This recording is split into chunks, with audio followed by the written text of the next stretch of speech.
Yeah.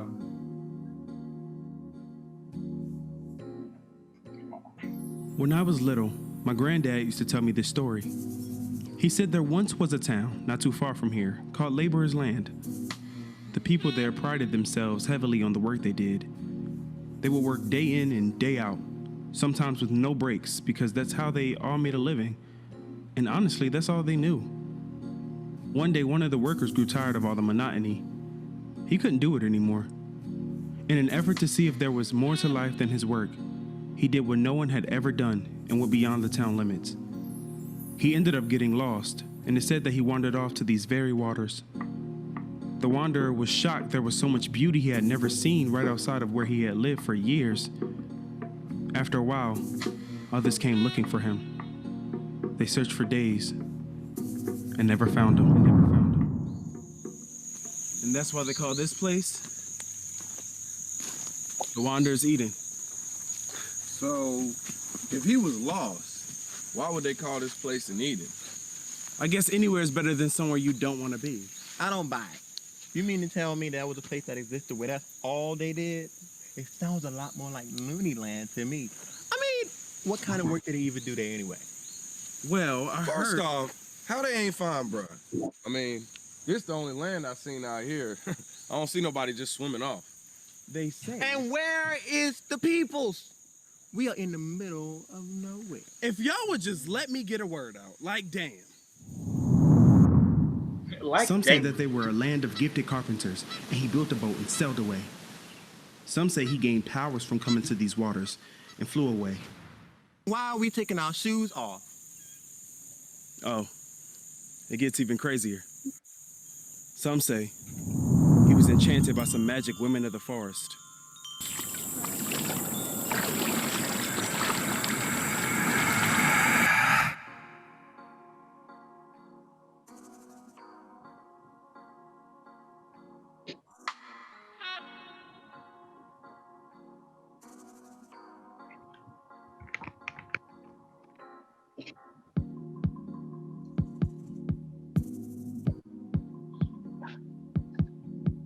I could help you.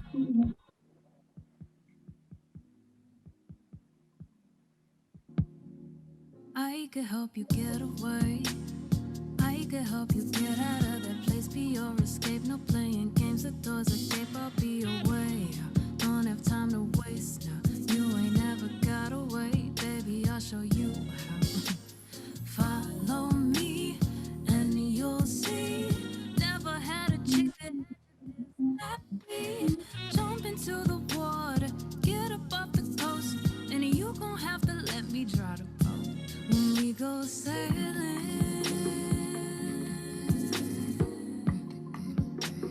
Sail away with me and you will see what really matters and what don't mean a thing. Life is better than a dream when you're with me, and we'll go sailing.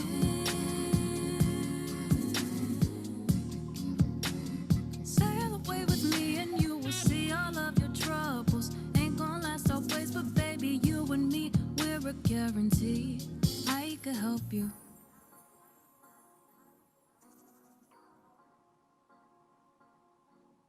I could help you.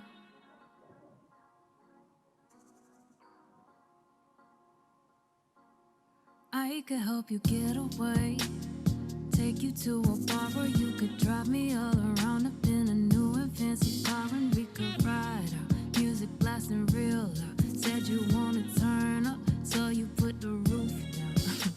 You look at me real sadly. Baby, what's wrong? You say the tank's on E and gas is too expensive. Baby, let's just park. It's a nice day for a walk, so we'll go walking. Walk away with me and you will see what really matters and what don't mean a thing. Life is better than a dream when you're with me, and we'll go walking. Walk away with me and you will see all of your troubles ain't gonna last always, but baby, you and me, we're a guarantee. I could help you.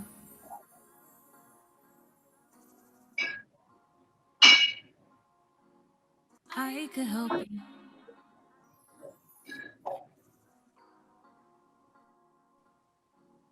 I could help you get away.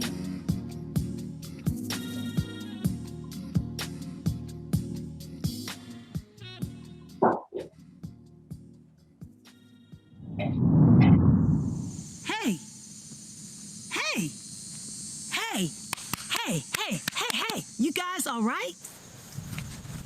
Yo, what just happened? Wasn't we at a lake? I could have swore I was just with it was a beautiful woman. Y'all were on an adventure in the forest? So you seen it too? You guys have been asleep in the heat for quite some time. I think you need some water and some rest. You know what? Let's get out of here. Yeah.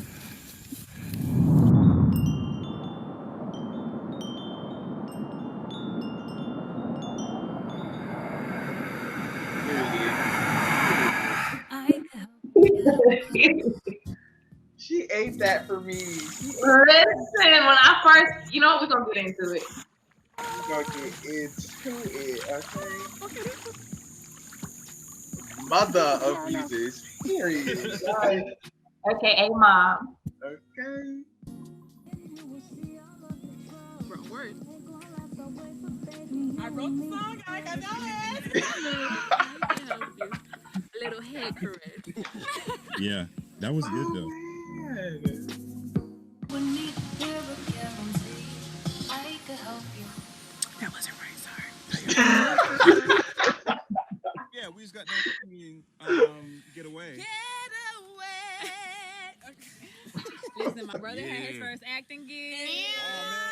Ew. Video was great. Ew. Everything everything was fantastic from beginning to end. Ladies and gentlemen, this is going to be On the Scene with Sherpreme. Today we have the wonderful, talented, elegant, beautiful, serene Kaydence Day. Oh, thank you so much. Absolutely range. But sunlight is the best light for black skin.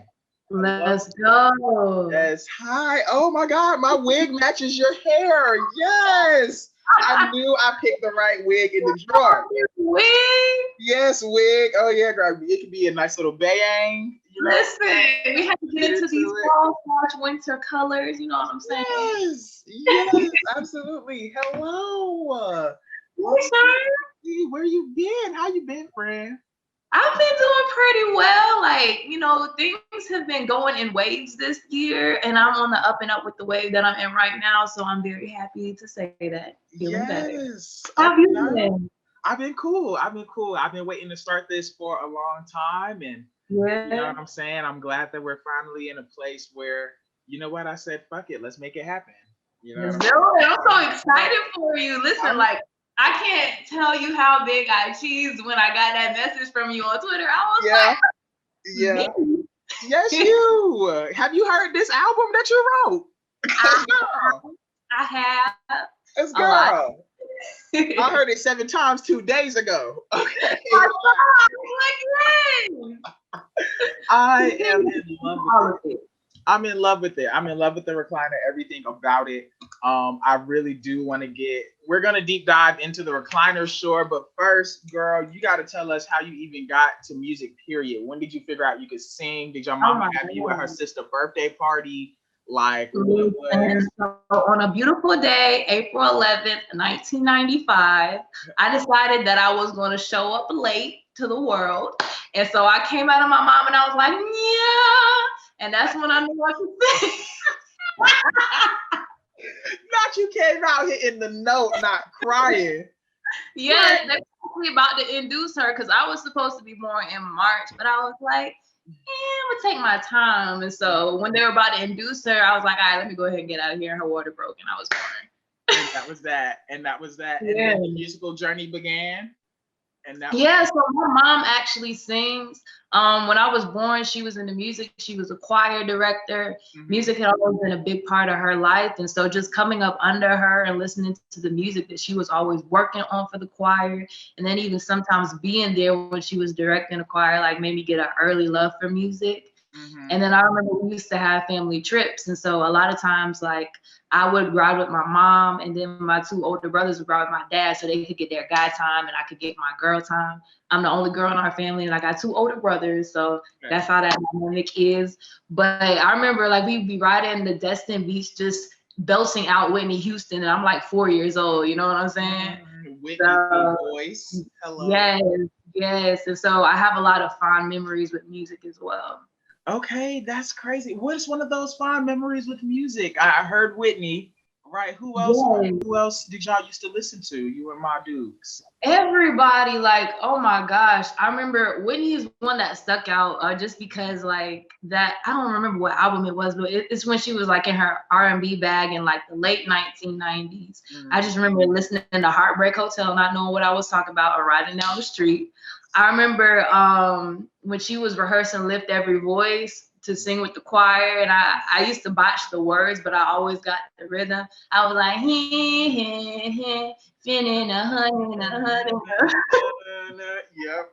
Yeah. Great. And then we used to listen to like Luther, Anita, Aretha, like all kinds of old classic greats. And then as we got older, me and my siblings developed our own taste of music too. And so, you know, since I was the last one to drive in my family, I was always riding with my brothers. So whatever they had bumping in the car, that's what I listened to and I got into. So like with my oldest brother, I remember he used to listen to a lot of jazz. He started listening to a lot of funk, like George Clinton, because he actually plays bass too. And then my other brother, who's the middle brother, Shaq, he listened to people like Mac Miller, Rick Ross. So I got a little bit of a lot of things of the spectrum, and I just kind of put together what I liked, and that became my taste in music and kind of sort of became my sound too. Yeah, I was about to say, I was like, I feel like we get a nice smorgasbord of the different influences and things that you listened to growing up on this album. I can't wait to get into it. We gotta stay here. I'm excited. Yeah. Easter eggs. A girl. Okay. So here's something. You know what I'm saying? How with this project being your first official project on streaming platforms, right? The Recliner is like the first full-length tape that we did from Kaydence Day, right? This is our introduction. What did you want people to pull from the releases, the rollout, the visuals? Like overall, how do you want people to see Kaydence Day as an artist with this era? Okay. So as far this is how everything went. First of all, Cozy was written like 2017.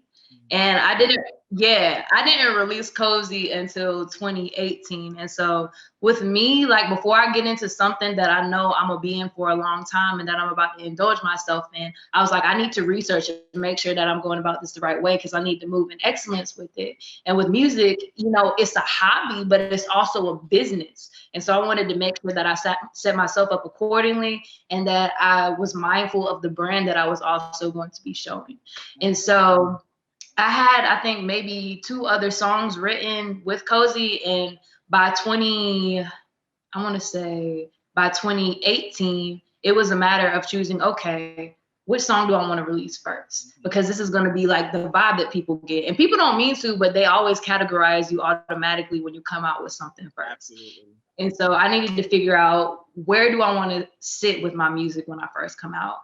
And so for the people that I had let listen to my songs, like I had a small group of ears and I always sent them what I was working on. Everybody vibed with Cozy. And I was just like, okay. And so the way it works with music, you could either buy like a license to the instrumental or you could completely buy the song and then you would receive all of the residuals from that. And I was like, I believe in Cozy. And it was a little bit more expensive, but I was like, I think buying this in the long run is going to be really good for me. So I ended up buying the song. And then I already had I always have my demos ready before I go into the studio. But I was like, I need top tier quality. So let me find a producer in the studio to go into.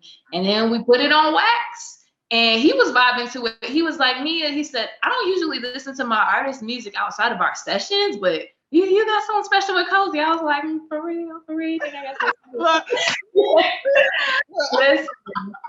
And so I was like, okay, so let me do a photo shoot and then let me actually like get the album artwork for what I want it to be.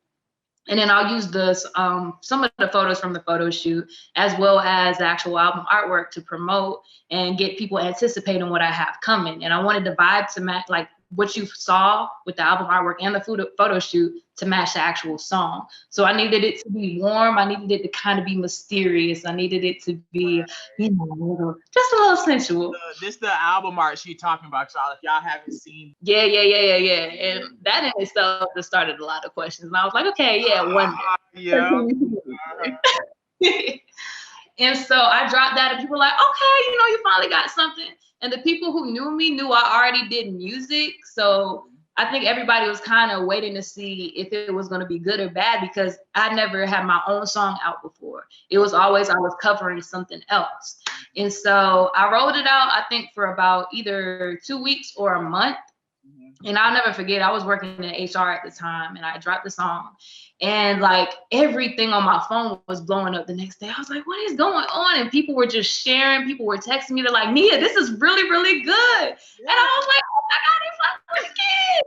So I was listening. I was so excited because I was like, okay, they like my voice and now they like my sound that I put out. And then the thing that kind of put me over was somebody at work found out that I just released the song. I don't like telling people at work what I do with music just because I like keeping my stuff separate. But somebody had found out, so then they sent a mass email out to everybody in the building. And I worked at a support center. And so it was a huge facility. So they're like, hey, you guys check this girl's music out. I was like, So now I got people walking by my desk like, hey, that was a pretty good song you let out there. Not you did the voice.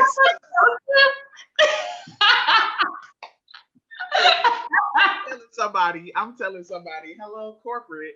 Listen. So even the fact that I had like, everybody at my job at that time did not look like me. I had a lot of people that were Hispanic there. I had a lot of people that were Caucasian. And so the fact that I had people outside of how I look listening to my sound and liking it, that showed me a little something else about my music too. So I posted a month after that. I didn't do as much. Yes, that's the one where I posted chilling with my friends. My friends, period. And so I didn't do as much promotion for that. And that was a lesson in itself because as an independent artist, your promotion either makes or breaks the release of whatever you're doing. And so I didn't promote as much and I didn't have as much of a response. I still had a lot of people listening, but it wasn't anything like Cozy. So I was like, okay. So whatever I put out next, I'm gonna have to take my time with it and make sure that I move accordingly with everything. Okay. And so I released 2 more songs in 2020. I did Fallen and then I did Getaway. And at that time I had 4 songs out, so people were kind of starting to see, all right, Nia, your music's vibey, like, this is kind of what it is. And I had already known before I released Cozy, I wanted the name of my first project to be The Recliner because I wanted the vibes to be laid back. You see what I did? Wow, that was easy. Yeah, just like that. Yes, just like that. Okay. And so I had recorded a few more songs. I had written a lot more songs. And at that time, I think I may have had like 15 or 20 songs. And I was like, all right, this is too big. Because I was trying to decide, do I want to release an album or an EP? And I really wanted to do an EP at first. But after I put the songs together that I wanted on the project, I was like, I'm okay with calling this an album. Okay. And so I needed all of the songs to match the vibe, but I also wanted everything to be copacetic because I feel like with a lot of artists, they release a lot of good singles, but when they put them on a project, they don't ride together. Right. So I wanted my project for you to be able to listen to track 1 to track 10 and then go back to track 1 and not even feel like any time has passed. Like I wanted it to feel like one piece of music with different waves of different vibes, but like you still get that same feeling from it. Right. And so I listened to it, like I finished the album maybe in April. 2020? Yeah. And so I had it on heavy rotation because I was really picky about it. And I was like, this is going to be my first stamp of a project and I need it to be right. And so at that time, I was working at a psychiatric residential treatment facility because my major is in psychology. So I was working with kids with all kinds of different mental things that they had going on. And I worked first, second, and third shift because I was picking up whatever I could because I needed money. Period. Okay. Quarantine. So third shift, I would just be walking around the hallway because the kids were asleep, monitoring them. And I was listening to the project on rotation. And I got that breath of like fresh air, like, okay, you know, this is it. Mm-hmm. So at that time, it was a time to put together a game plan for how I was going to release the album. Because it's one thing when you release a single, but I needed this to be really, really, really big. Right. And so I got that album artwork together. I got different material together for teasers. And I just promoted for like, I think a month. That's when I had my photo shoot where I had like my afro and my makeup and the different like bright backdrops. And so once the album dropped, I was just, well, actually, so the day before the album dropped, I was really upset actually, because it was September 24th. And that's when the grand jury decided to not charge Breonna Taylor's officers. Right. Yeah, I'm very sensitive to whatever I post on social media when stuff like that happens. And at that point, I was like, I don't feel right promoting for this, like when this happened, because like, one, this is a disservice to Black people too, Black women, you know, and I'm representative of that population. And so I was just, you know, taking a nap, and I was supposed to be having a release party with a small group of people. And one of my friends reached out to me just when I was about to go to sleep. He was like, hey girl, what you doing? I was like, I'm about to take a nap. What's up? He was like, take a nap. Like, I'm gonna need you to get your energy up. Like, you about to have a baby. I said, what? You're about to have a baby. I said, what? Right. He was like, you are about to have your first vision. He's like, so I need you to, you know what I'm saying, get your energy up and da-da-da-da. And I was like, okay, I see where you're coming from. And then the person who was actually working on production for the Getaway video, because we had already worked on that, and that was in post-production by the time the album was about to be released. He had sent me a snippet of the video, and so I got hyped all over again because I was like, this looks like some real shit, you know what I'm saying? It is. Yeah. So I was like, okay, let me get my energy back up. And so then we had the release party, and they were like, Nia, we need to actually hear some songs from the album. Because I had other friends who were artists there, so I was playing their music. I was playing just other regular music that we vibe with, and then the songs that I had already released. And they were like, no, play something from the album. And I was like, okay. Yeah. All right. First case study of a crowd reaction to my album, no big deal. So the song that I played was Feel Me. And the first thing that they said, they were like, this you? I said, yeah, this is on the album. They're like, what is this called? Feel Me. So like Black people do when we have good food and good drinks, we started doing electric slide. And I was like, yes, because it gives that classic vibe. Like, you have to electric slide. Yeah. So I was like, oh my gosh, we're sliding to my music. And I was like, okay, word. That's how you know. Exactly. But the thing there were two things that put me over the top after this. So the next day, I had people start sharing it and inboxing me and even like texting me. They were like, thank you, Nia. Like, this is what we needed. Mm-hmm. And at that time, I realized that there was healing in my music. Mm-hmm. And so I think God kind of confirmed, like, regardless of what's been going on, like, it's been a really hard year. It's okay to sing about hurt. It's okay to sing about pain, but people just needed to feel good. Mm-hmm. And so I was happy that my album was able to bring that to people who needed it. And then my brothers know about my music, but they didn't know how serious I was. And so like my brother Shaq, he's the one I'm closer to in age. He was like, Nia, this album is so good. Like he said, top to bottom, like I listened to everything on the way to the lake house with my girl. Like we love it so much. And he just went on and on about it. So to hear my family, like the family who doesn't know about it as much, to start saying that, it really warmed a special place in my heart. So yeah. I feel that. Mm-hmm. And I can only resound that, right? So like I told you, I've been listening to it nonstop since I reached out. Like even before, because I heard. So my first, I didn't hear Cozy when you first did the whole like Cozy release thing. My first production was Posted. And Posted was it for me, girl. You was like, dealing with my friends. And I was just like, that's what I do. Like I be posting with my friends. I was like, hold on. I said, this is a vibe. And of course, like, like I knew you could sing because like, we knew each other. You know what I'm saying? Yeah. So, like, I knew you were singing and stuff because I remember when we were in the car coming from the fair, I think, or the carnival, whatever, and we was in a car with Mobley and Trey, and all three of y'all were singing, and I was sitting here like this. You know what I'm saying? And Mobley was like, no, like you can do it. And I was, man, please. Right. But like hearing, I was so used to hearing those two sing in unison, right? I was not used to like a 3-part harmony, and you really filled that part. And I was like, ooh, hold up. We got something special here. So I was really excited about Post It, right? So then when Recliner came out, I was just like, hold up. Homegirl is getting busy with the vibes. I really felt that. Lean back. And it's 10 songs, right? Number 10 being the Cozy Acoustic. We're gonna get into why Cozy's acoustic, right? But I think I have an understanding why just hearing you talk. But one thing that's kind of interesting for me that I feel throughout the Recliner is you have this very specific attention to detail with your vocals, right? And so you said your mom seeing she was a choir director, I feel this sense of like divine timing when it comes to all of the different steps that you're taking. You know what I'm saying? So like your mom was gospel choir. I'm assuming that was a gospel choir, right?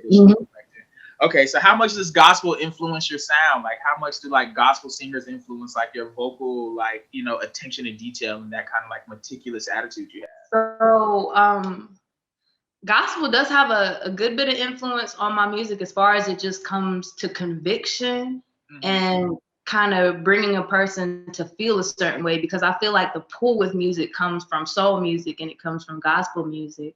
But when I had an early interest in music, and I probably should have mentioned this, like I started wanting to play an instrument really early on. So when I was in elementary school, you could start playing an instrument in 4th grade. So the first thing I signed up to play was the cello. I wanted to play the bass, the upright bass, because I was like, oh, that's a big instrument. I'm a big person. Let me play that. But they were like, you got to grow some more. So I was like, okay, I'm going to settle for the cello. So I started learning to read music, started learning about reading rhythms. And then when I got to 5th grade, I switched to bass. So I played bass, learned about music all throughout 4th grade to college. And then when I first came to college, I was actually a music major.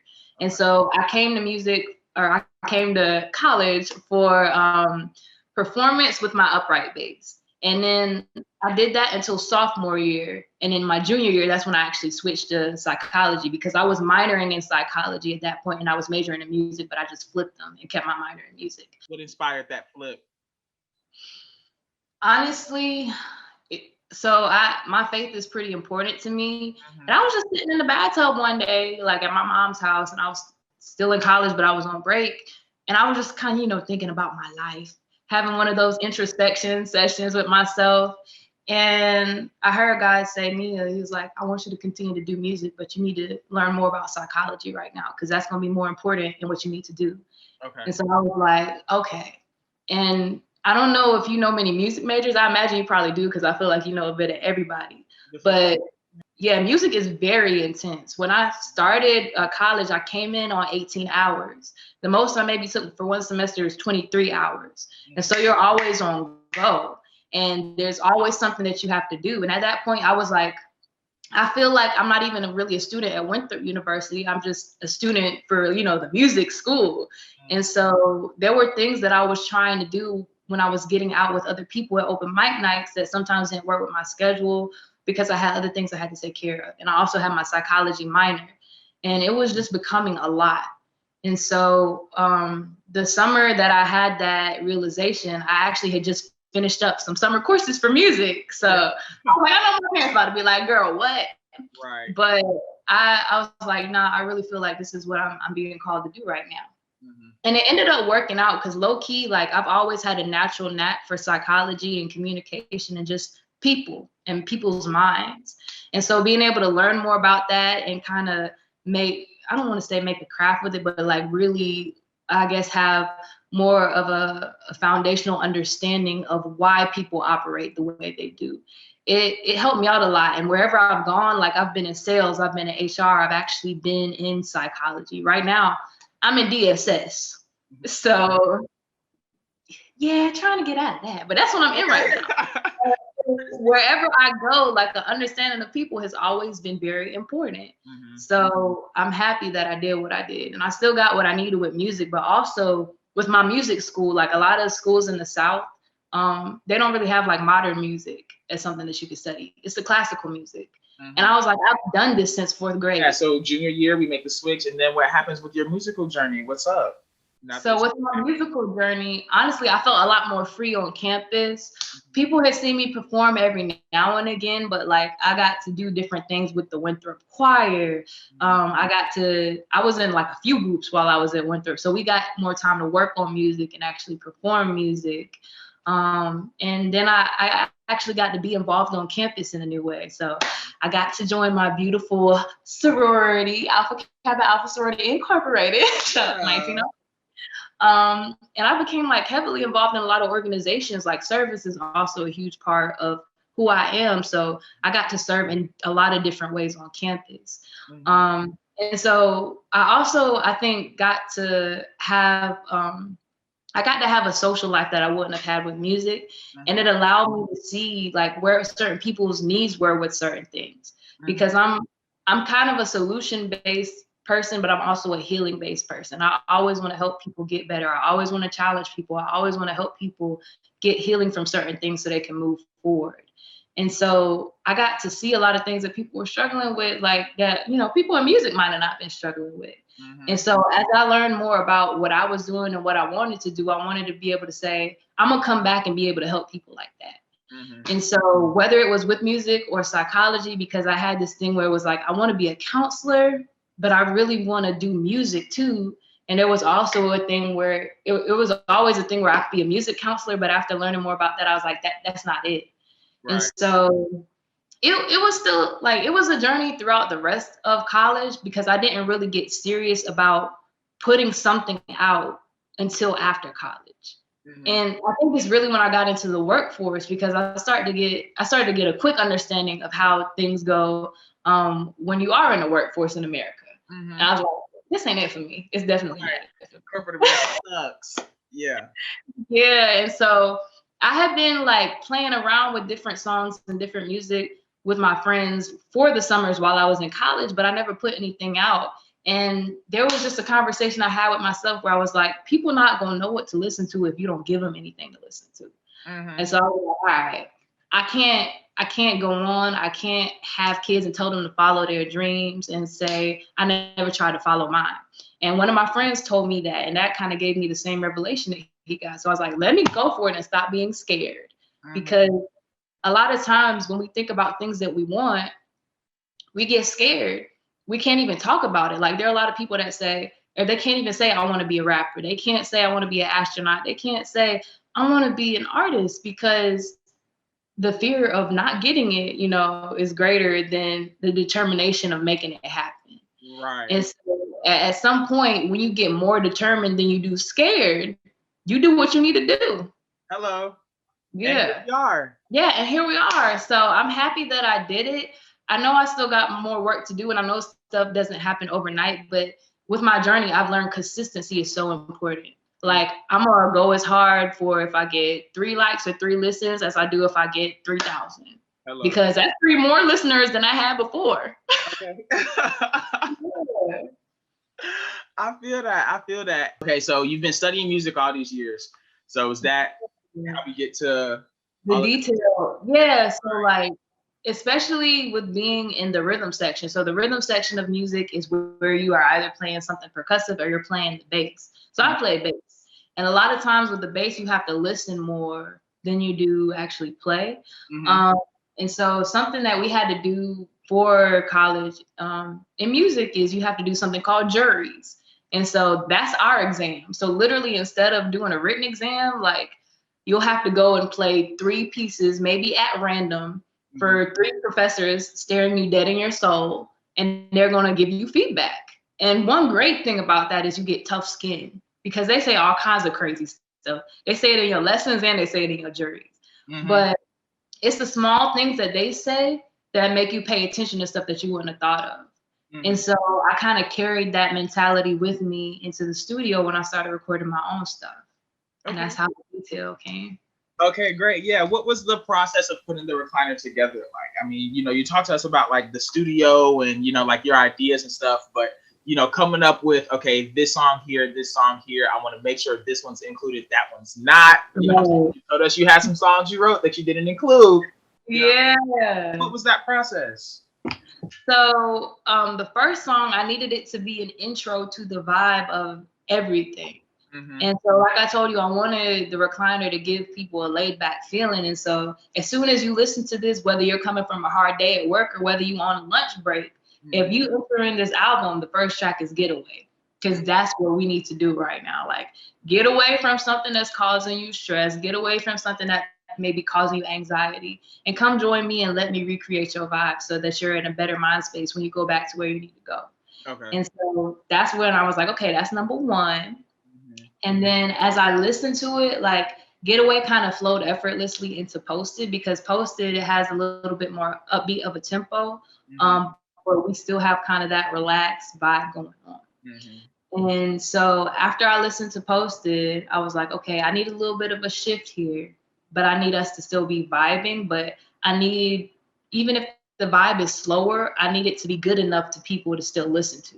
And so for me, Cozy is a little bit slower than Posted.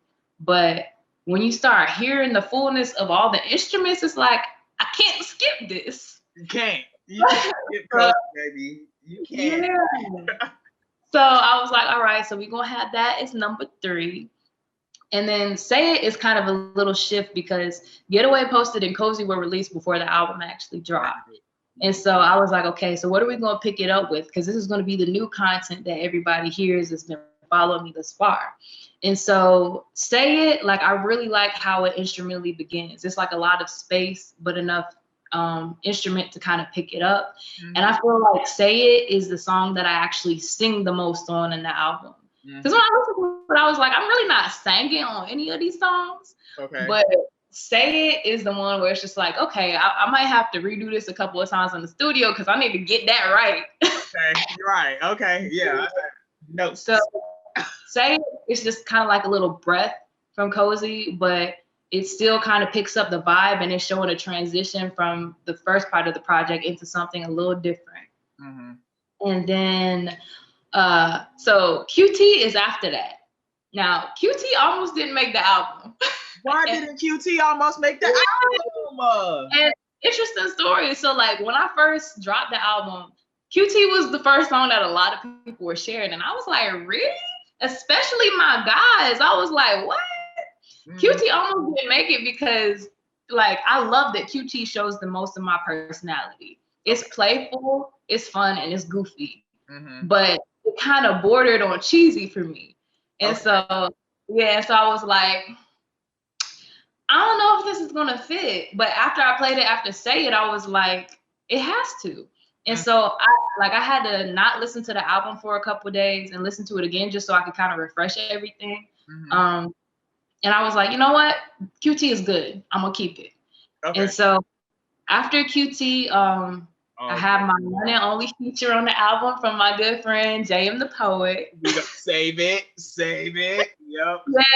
Yeah. And so I was like, okay, I need something that picks up the speed a little bit, but I want something that has a different element in it. And when I heard All Good, like the instrumental for it, instantly I was like, I gotta have a rapper on here. Okay. And we'll get into that a little bit later, like you said, but once again, it flowed well from QT. Okay. And so usually I think artists have like their singles either in the middle or toward the end of their album. And I was like, if I have one more good thing, I need it to be after All Good. So Feel Me, I was like, this is full of energy. This is my old school vibe. And I feel like this is the most timeless song on here. So let me put that after All Good. And then since that was kind of like the climax of the album, I was like, all right, so everything from this point forward needs to wind the person back down so we can get back to the first relaxed vibe. And so We're On Our Way was kind of a filler song, but it's still vibey and it's still got a good message and it's still good. Okay. And then I almost didn't put Fallen on the album because I was like, I love Fallen, but it's the most different vibe out of all the other music on here. Okay. But one of my friends was like, Mia, I love falling. And I had other friends that were like, I love falling. And so I was like, got for to. y'all. Yeah. But Fallen was a pre-release, right? We released It was. for the album. So you already knew that people liked Fallen. Why was it not on the album? Because I really was focusing so much on just like everything being copacetic, and I didn't think I could put Fallen anywhere where it wouldn't like match, you know, or where it would match. Okay. And so after like we're on our way, slowed down the vibe enough to where I felt like, okay, if I have one more song after Fallen, I think this could come together.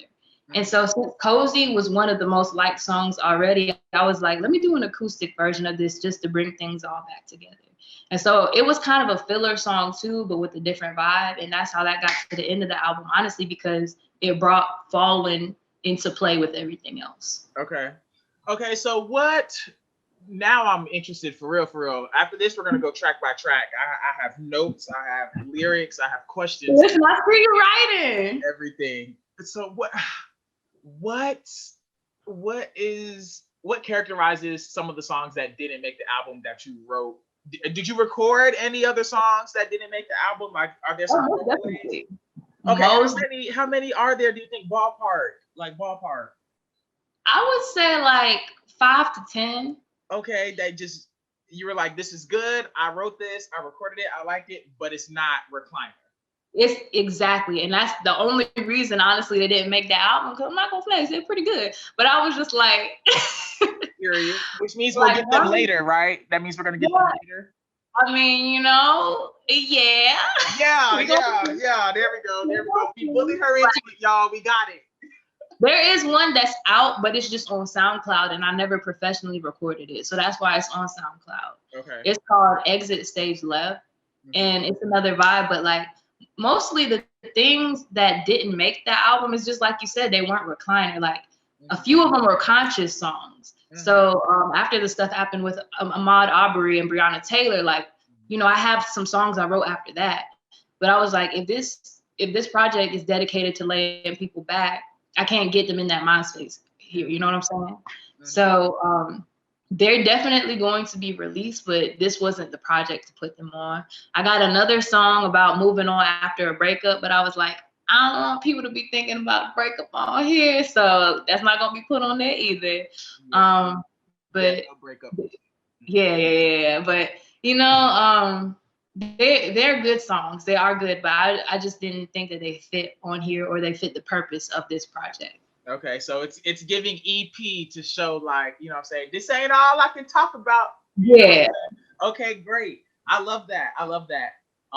You know, Megan's debut album just came out. Megan Thee Stallion, Good News. I love it. You love it? Okay, that's funny because there are a lot of mixed reviews out there about that album, right? And I'm only bringing it up because it reminds me of your album in the way that it's what we should expect in a debut, right? I feel like an artist, when they debut an album, and this is our first full-length project from you, period. You know what I'm saying? We got 6 Megan mixtapes, you know what I'm saying, that are already out. So we already had an idea of what her sound was, right? Yeah. But when you introduce someone to your sound, it needs to be an introduction to, at least in my opinion, the different sounds you can have, right? So when you said you were about to get rid of QT and Fallen, I was like, no, those are what make this an album and not just an EP or like just an LP. Like, you know what I'm saying? They kind of they push the boundary on anyone trying to pigeonhole you into a lane.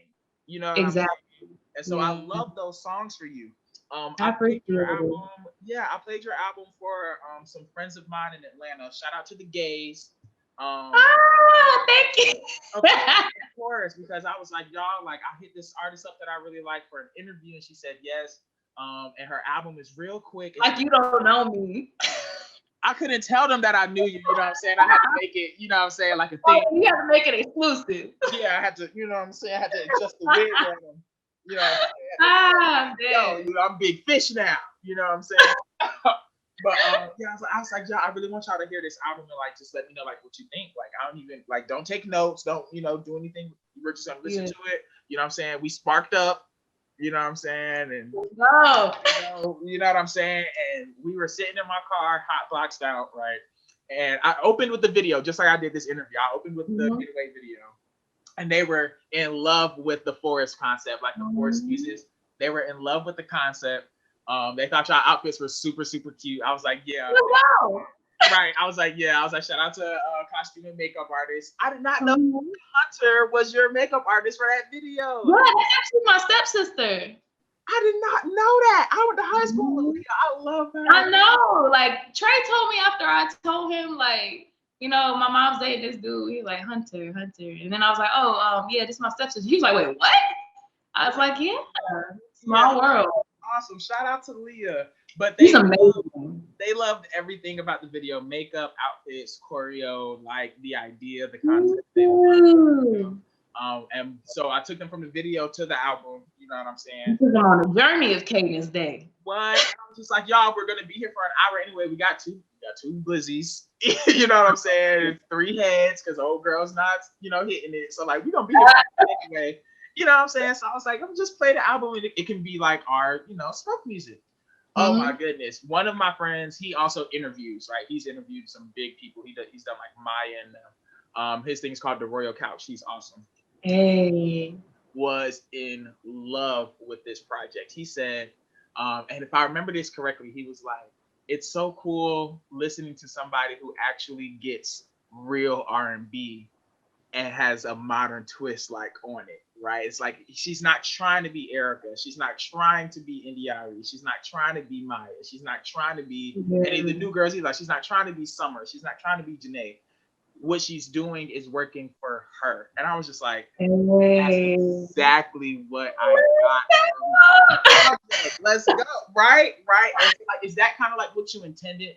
Was to have this unique kind of sound with your sequencing and the different inspirations and sounds that you made sure you included? You weren't trying to like replicate anybody, you were trying to invent? Like at the end of the day, when I was listening through the project, I was like, I could have this song about this, I could have this vibe. I needed to sound like me. Because anyone who knows me, they know that I'm sincere and I'm gonna be genuine. And I need my music to follow suit.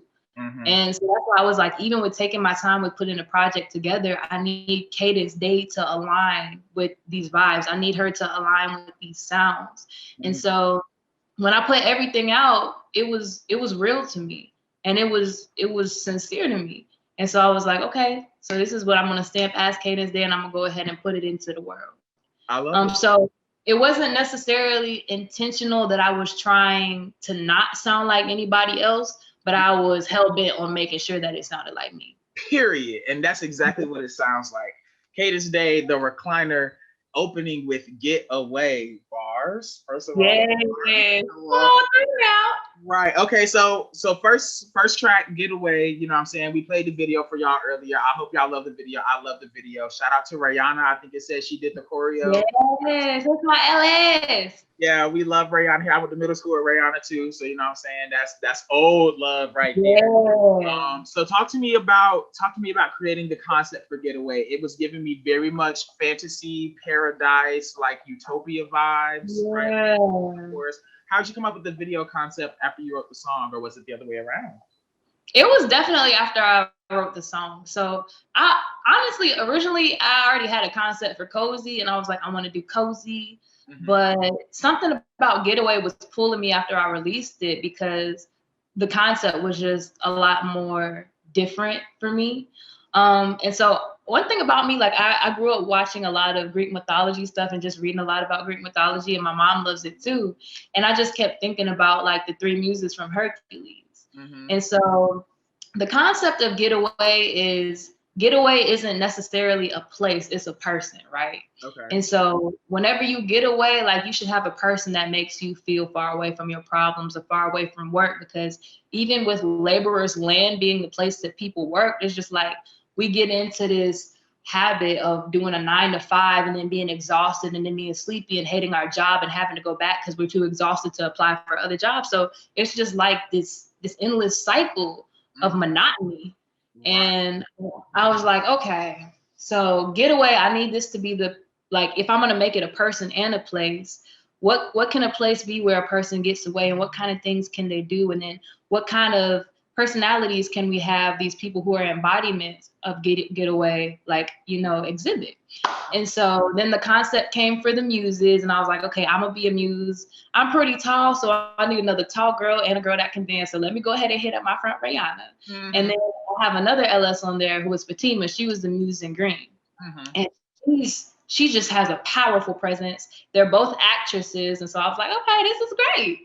And so I was like, all right, so let's just say that these guys are kind of on an adventure and they're trying to camp, or they're exploring the outside area. And then they end up getting pulled into this mystical place with these mystical beings. And then by the end of it, we don't know if they were really there or not. So that was pretty much the foundation of the concept of the video. And then as I talked to some friends about it, and I got people who were directors and producers involved, we kind of just like pulled out the rest of the concept, and the rest was history.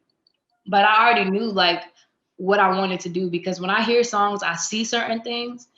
And I I grew up watching a lot of Michael Jackson documentaries, a lot of Michael Jackson movies like Moonwalker. So Michael Jackson, when he did anything, he made a movie out of it. And I wanted to bring that aspect back to music videos, even if I am a new artist. So I was like, I want this to be something that people could get pulled into, but it doesn't feel like it took any time to watch. So that's why kind of 7 minutes, it sat at a nice time for me, because even though it was a long time, it still moved with everything. And the last 30 seconds are credits with like, you know, so like if people want to, you know what I'm saying, like the movie's kind of over, you know what I'm saying, but it's like a Marvel movie where you know you're supposed to stay through the credits because there's a scene. You know what I'm saying? And that's why we like to put the little, you know, stuff, the little outtakes in there, because I like when I watch stuff to know, okay, you know, we saw the performance, but how are these people outside of what we see? And so you get to see a little bit of the process, you get to see a little bit of the laughs involved, and just the personalities of the actual people. So I'm with it. The story at the beginning, like the reason that they go into the forest, like the man got lost, is that a real story? Is it an inspired story that you wrote? Like, how did that go all the way up? What? You made all of that up? Yeah, I wrote it, and I didn't think I didn't think about it. So after I watched the video, I was like, oh, I didn't put I was a writer. Oh well. That little sense of mystery is cute. So like, yeah, you know what I'm saying? And if it's important, it'll come up when it needs to. So I'm not pressed. But the concept, so like I said, I knew a huge stressor for me and a huge stressor for a lot of my friends I talked to was work. Like, and it causes so many other things that trickle behind it. And so I knew when I was talking about a place that somebody wanted to get away from, I wanted it to have to do with work. So that's why it was called Laborer's Land. And I was kind of thinking, I don't know if you've ever seen Guava Island. So I was just thinking, like, what if we had a little story like that at the beginning, or something like Hercules, once again with the muses, where they tell a little something, and then we come back into reality where they are, and then we go to the Wanderers, Eden. And so the main thing, honestly, with the beginning of the story was just coming up with magical names, because I was like, you know, we got Greek mythology, and there are some African myths that we don't hear of. So let's bring this into my world of Blackness.